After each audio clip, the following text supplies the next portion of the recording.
Every great life is cut short by the things we fail to face. Right now, as you listen to these words, there is a version of you that is entirely realized, a version of you that possesses the wealth, the physical dominance, the social status, and the absolute peace of mind you dream about. But standing between who you are today and that ultimate version of yourself is a single invisible barrier: fear. We have been lied to by modern culture. We have been told that fear is something to accept, something to manage, or something we can simply think our way out of. So you buy the books, you listen to the podcasts, and you wait for a magical surge of confidence that never comes. Meanwhile, your potential is bleeding away, day by day, casualty to your own hesitation.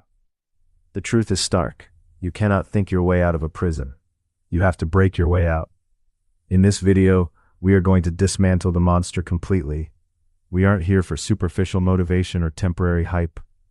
We are going to dive deep into the cold, hard science of why your brain creates fear, identify the exact variations of psychological terror that keep you weak, and hand you a brutal, clinical blueprint known as the ladder method to systematically erase anxiety from your nervous system. But a blueprint is useless without power. To walk into the fire of voluntary discomfort, you need an extraordinary reservoir of raw, masculine energy. That is why we will also expose the exact neurochemical link between semen retention and absolute fearlessness, proving how protecting your vital force builds the physiological armor required to stay in the pocket when the world tries to break you. If you are looking for comfort, turn this video off right now. But if you are ready to stop retreating, if you are ready to reclaim your edge, and if you are ready to forge an unshakable identity, pay close attention. Let us begin. Chapter 1. The Invisible Cage.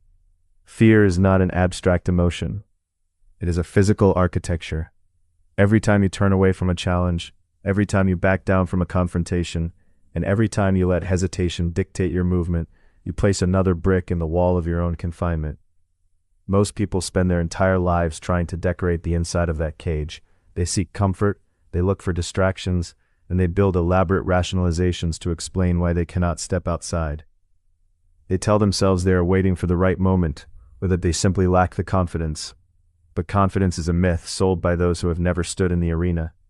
You do not get confidence by thinking. You do not get confidence by reading. You get confidence by surviving exposure to the things that terrify you. Look at your life right now. Identify the primary fear that is holding your potential hostage. The fear will not fade with time. It will only grow heavier, consuming more of your psychological territory until you are left paralyzed. Today we break the architecture of fear.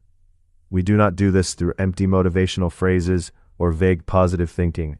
We do this through a clinical, systematic, and ruthless protocol known as in vivo exposure therapy, or simply the ladder method. But executing this method requires an extraordinary amount of raw energy. It requires a nervous system that is calibrated for friction, not comfort. This is where the ancient, often misunderstood practice of semen retention becomes your primary strategic advantage. To climb the ladder of exposure, you need the neurological fuel to stay in the process when every instinct screams at you to run. Before we can dismantle the method, we must first understand the enemy. We must look directly at why fear exists, where it originates, and how it manifests in the modern world. Chapter 2. The Roots of the Threat.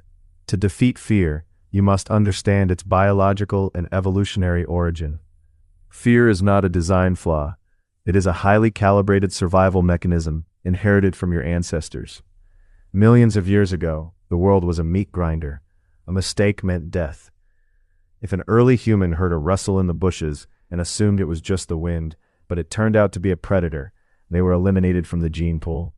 If they assumed it was a predator, panicked and ran, they survived, even if it was just the wind. Through this process, nature selected for a highly sensitive threat detection system. The epicenter of this system is the amygdala, a small almond-shaped structure nestled deep within your temporal lobes. The amygdala acts as your internal alarm system, constantly scanning the environment for danger. The moment it detects a perceived threat, it bypasses your conscious, logical mind and triggers the autonomic nervous system.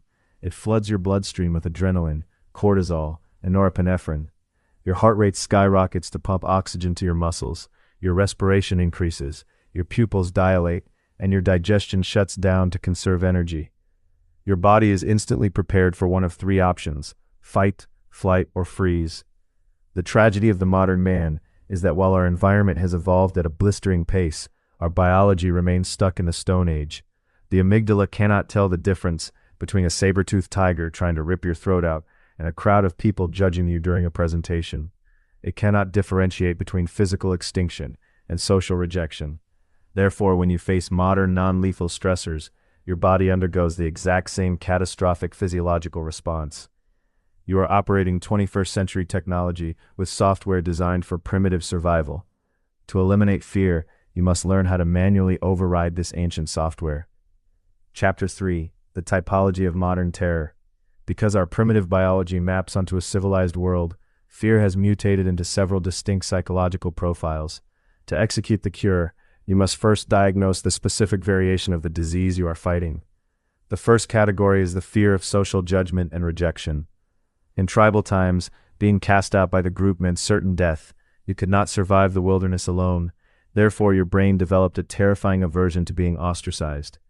In the modern era, this manifests as crippling social anxiety, the inability to speak your mind, fear of public speaking, and a desperate addiction to people-pleasing. You compromise your values and sacrifice your masculine frame just to avoid the discomfort of someone disapproving of you. The second category is the fear of failure and the unknown. This is the paralyzing dread of stepping outside your comfort zone. When you consider starting a new business, changing careers, or taking a massive risk, your brain interprets the ambiguity of the future as a danger zone. It manufactures worst-case scenarios, causing you to overthink, procrastinate, and choose a life of quiet, predictable misery over the glorious uncertainty of growth. You mistake the safety of comfort for the absence of danger.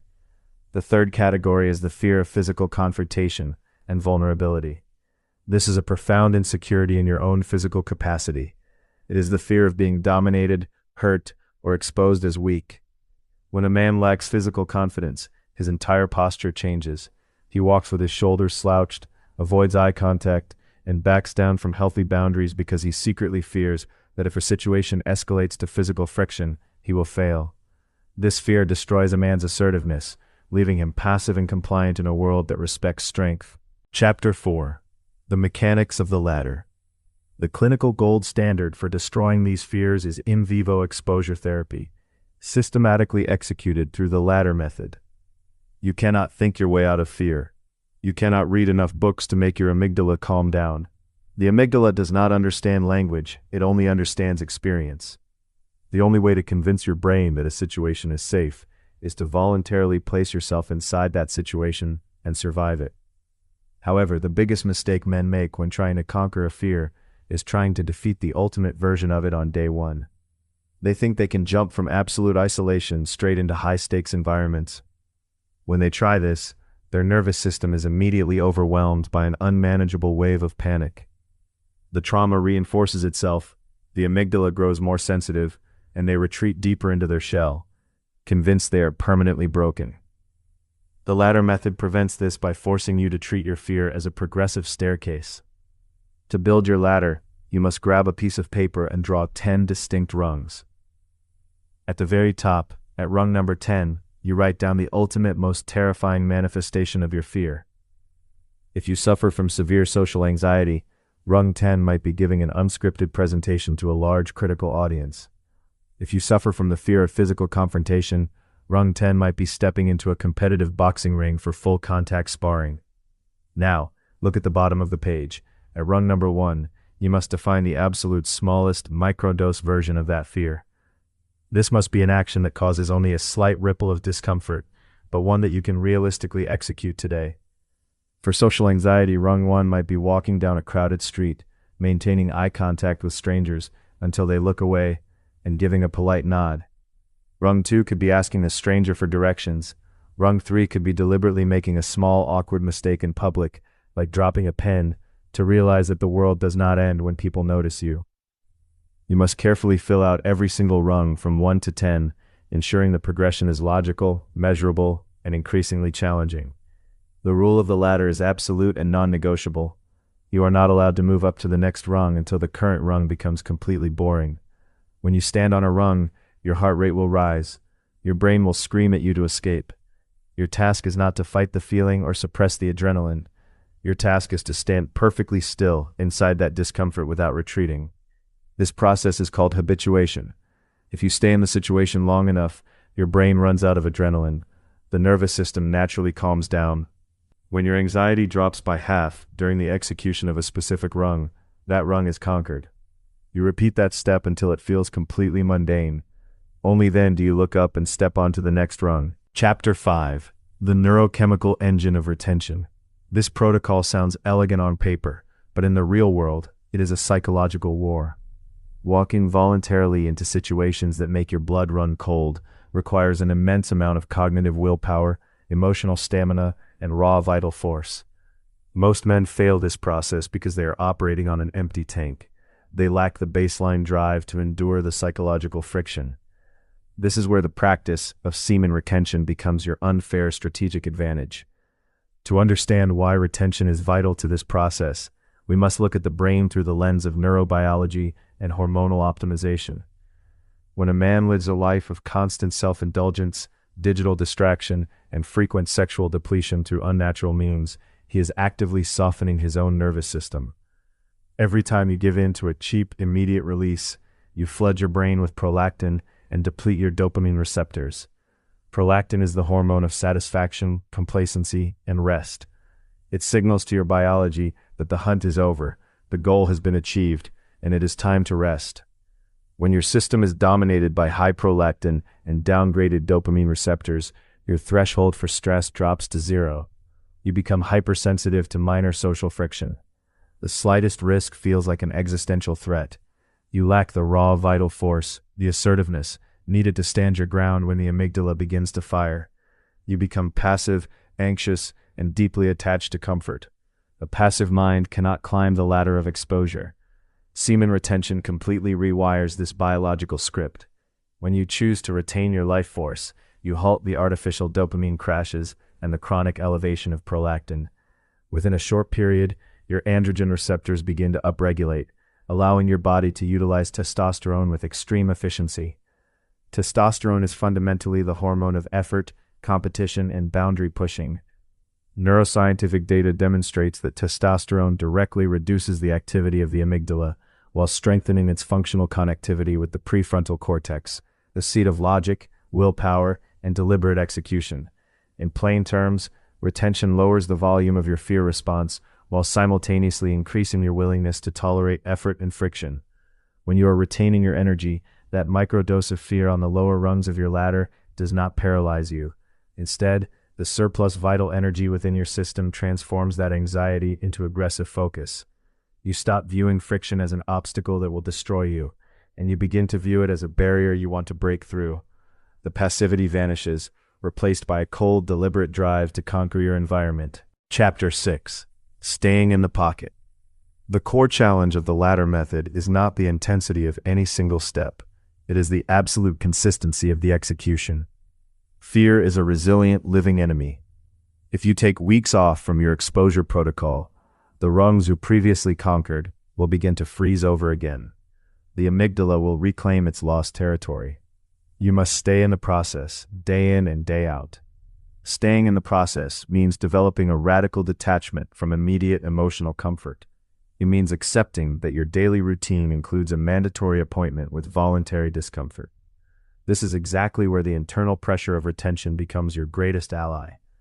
When you accumulate your physical and mental energy through retention, that energy builds up within your vessel. It manifests as a deep restlessness, a heightened state of alertness, and an intense underlying tension. If you do not consciously direct this energy outward into the physical world, it will turn inward. It will manifest as overthinking, insomnia, paranoia, and amplified anxiety. This is the great secret of the process. The raw power generated through semen retention must be broken against the rungs of your ladder. When you feel that intense surge of restless energy, you do not sit passively in your room, letting your mind spin in circles of worry. You take that pressure and you channel it directly into your exposure protocol. If you are terrified of building your business or publicizing your work, you use that aggressive energy to hit the phones, publish the content, and force your way into the market. If you are afraid of physical vulnerability, you channel that high androgen drive into intense, disciplined physical training, learning how to handle impact and maintain composure under pressure. Retention gives you the grit to stay in the pocket. In combat sports, staying in the pocket means standing directly in front of your opponent, within punching distance, without ducking away, turning your back, or panicking. The latter method requires you to stay in the pocket with your anxiety. When you are executing a step on your ladder, your body will want to look away, fidget, break eye contact, or make an excuse to leave the room. But when your vital force is intact, you possess the physiological grounding required to stand still. You breathe through the tension, you look the situation dead in the eye, and you let the wave of adrenaline wash over you without breaking your posture. You become an immovable anchor in the midst of the emotional storm. Chapter 7. The Final Blueprint of Liberation. As you systematically climb this ladder, utilizing your retained energy to shatter each progressive level of fear, a profound transformation occurs within your core identity. In psychological science, this is governed by the concept of self-efficacy, the deep subconscious belief in your own ability to execute tasks and overcome adversity. Self-efficacy cannot be faked. You cannot trick your subconscious mind with empty words, positive affirmations, or superficial confidence tricks. Your subconscious mind knows the absolute truth. It remembers every single time you cowed out, every time you chose the easy release, every time you lied to yourself, and every time you ran away from friction. The only way to build genuine, unbreakable self-efficacy is through a stack of undeniable visual proof.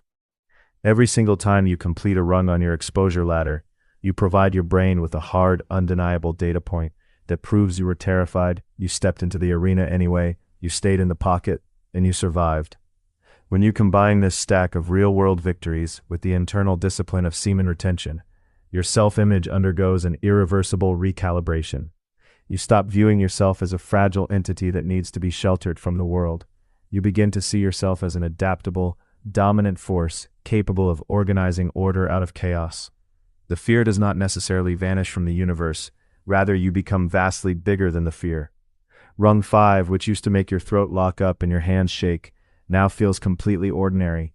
Rung 8, which once seemed like an impossible mountain, becomes your baseline for a regular Tuesday morning. This is the elimination of fear through systematic dominance.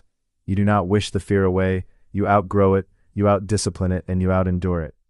By keeping your physical vessel pure and your mental energy focused, you gain the supreme clarity to see fear for what it truly is, a biological compass indicating exactly where your next boundary lies and an invitation to crush it.